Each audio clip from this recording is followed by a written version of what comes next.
for more on the 2017 NBA All-Star Weekend at itong blockbuster trade ng Kings at Pelicans, kasama natin ngayong gabi dito sa studio ang NBA.com Philippines Managing Editor na si Adrian D at ang basketball analyst at three-point shooting legend na si Renren Ritualo. Guys, welcome back to The Score. Good evening. Now I know you guys want to talk about the big trade between New Orleans and the Kings. But first, let's go quickly and talk about the other events that happened sa NBA All-Star Weekend. Simulan natin sa Skills Challenge. Kristaps Porzingis, 21 years old, winning the Skills Challenge. Adrian, masasabi ba natin na Kristaps is now the man in New York? I mean, Melo is still there. Melo is 32 years old. 21 lamang si Kristaps, but he put on a show. Definitely. Kaya nga, people call him one of the NBA's unicorns nga, diba? Because he can do so many different things. And parang ito nga yung naging trend sa NBA because last year it was Towns naman who won it. So we're seeing more and more versatile big men do plenty of things. And as we'll talk about the trade siguro later, yun na talaga mukhang yung trend. So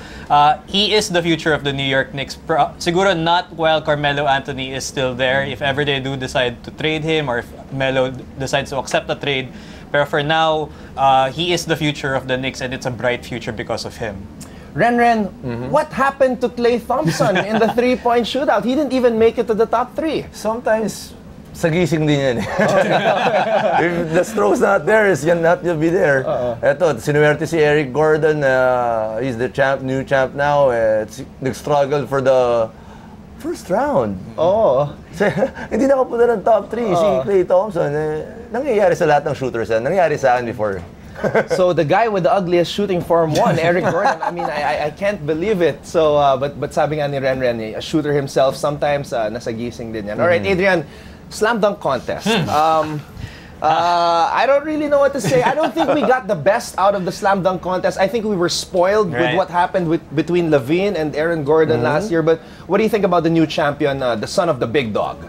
I think yung problem lang for me personally is that I didn't like that they were all basically just doing variations of the same dunk where then they would dunk over one person, tapos naging tatlong people and all that. I wasn't really feeling it. For me, my takeaway was that when you think back to what Zach LaVine did, he was able to do all his dunks on the very first attempt. And in this slam dunk contest, they had repeated attempts just to get it right. So parang for me, I think we have to go back and appreciate what LaVine did more in hindsight. It takes out the drama kasi when you don't get it on the first try. But you know what's going to happen. Yes. All right. All-Star game, a lot of drama. A lot of people were wondering, ano mangyayari? Paano magja-jive sa court si Russell Westbrook at si KD? Now, we saw in the first half, Renren, the alley-oop play. And then, I want to ask you about what happened after the alley-oop play. Because after na-convert ni Russell Westbrook yung alley-oop, tumuro siya kay Durant. Hindi siya pinansin ni Durant. Tinapik ni Westbrook sa likod si Durant. Hindi pa rin siya pinansin. On the way back to the bench, tumuro na naman si Westbrook.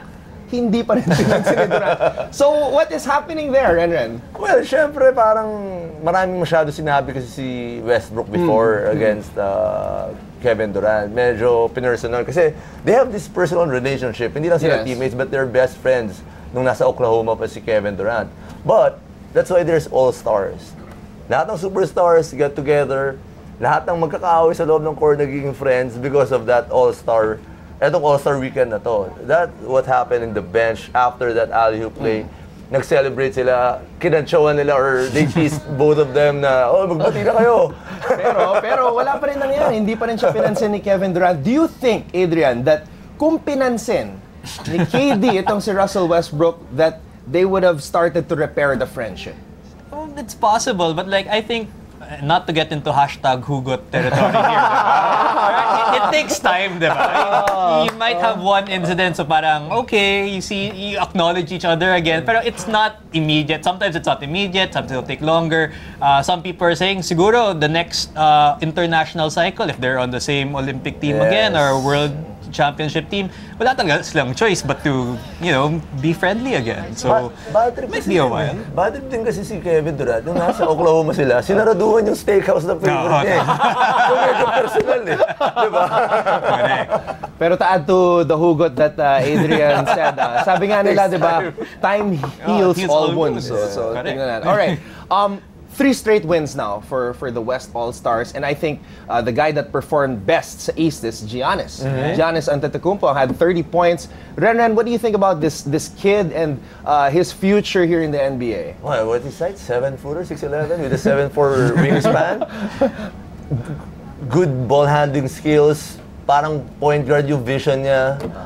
Man, maraming pahihirapan pa to. I mean, he's still young. Ang dami pang pagdadaanan na ano. Yun nga lang, he needs help also. Katulad na pinag-usapan natin kanina, no one can bring one player sa championship. Kailangan talaga collective effort for the whole team. Kasi kung wala kang help, nahirapan ka talaga magkaroon ng championship. You know who did not get help in this All-Star game? Russell Westbrook.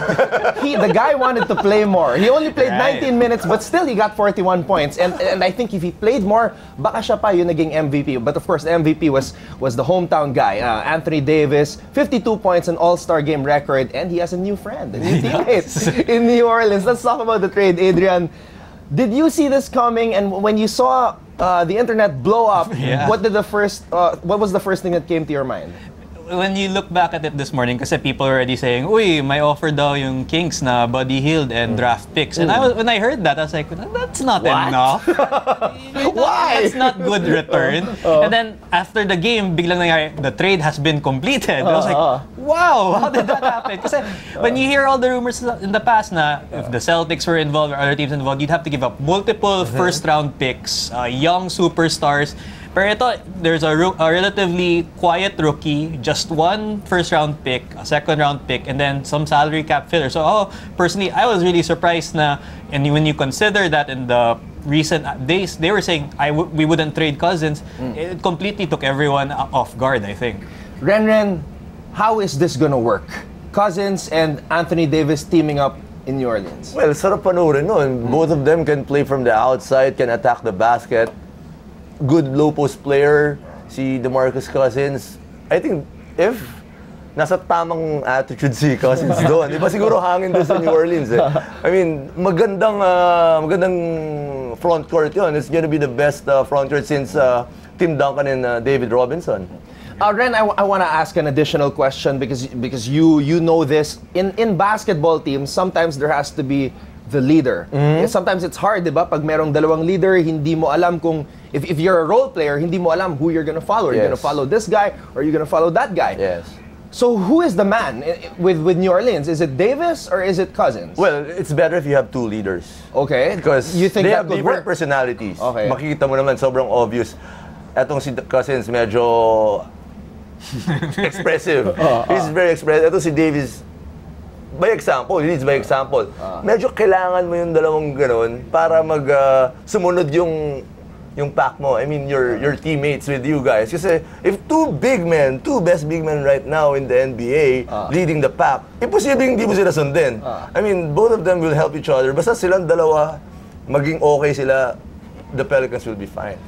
How does this affect the rest of the league, Adrian? Now that there's a new twin tower tandem, the Pelicans with Davis and Boogie Cousins. Parang antithesis kasi when you think about how the league is going, everyone says, let's go small, let's go small. And now all of a sudden, you have two big guys. If you go small, you can't stop Cousins on the boards. You can't stop Anthony Davis swooping in to block a shot. So parang I think teams will be forced to go big and match up against them, or if they have like a nice combination of personnel, they'll have to keep subpar offensive players on the court. So parang that's a big matchup advantage the Pelicans have.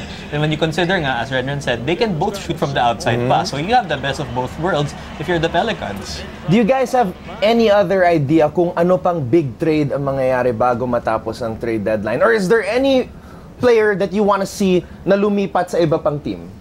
Any ideas? Giannis to New York. With Porzingis. Yeah, link. Ikaw. There have been one of the supposed reasons why the Celtics who were interested in the past for Cousins, supposedly hindi sila nag-offer this time around because they have a deal, or they're negotiating a deal supposedly for Jimmy Butler of the Chicago Bulls. So if they get that, you combine him with Isaiah Thomas and Al Horford, biglang interesting talaga yung new look ng Eastern Conference. All right, before we close, I want to ask both of you your favorite moment from NBA All-Star Weekend this year. Ikaw, Ren. Well, dalawa. Okay. Yung umiwas si Steph Curry sa at yung nagdakan siya. Poor Curry. You? Actually, for me, it's not an official event, but I really like the Sager Strong shootout after the three-point shootout, all the guards and then even legends like Reggie Miller came onto the court to shoot three-pointers in honor of the sideline reporter Craig Sager. I think for me, that's a great tribute to like one of the most colorful and interesting guys in the who have covered the NBA. I just want to add, I think my favorite / worst moment was when Russell Westbrook pushed away John Wall. I mean, if I were John Wall, I wouldn't allow that to happen. I would I push him wouldn't go back. after an angry Westbrook though. I don't know. I mean, if you want to be one of the top point guards, though, you gotta That's fight true. back. You gotta push back, and I don't know. I would have wanted to see John Wall try to match Westbrook. Anyway, guys, thank you so much for coming here to The Score. Great discussing hoops with you. We'll see you all again soon. Hi guys, keep watching The Score for the latest sports updates, and don't forget to subscribe to the ABS-CBN Sports in Action YouTube channel.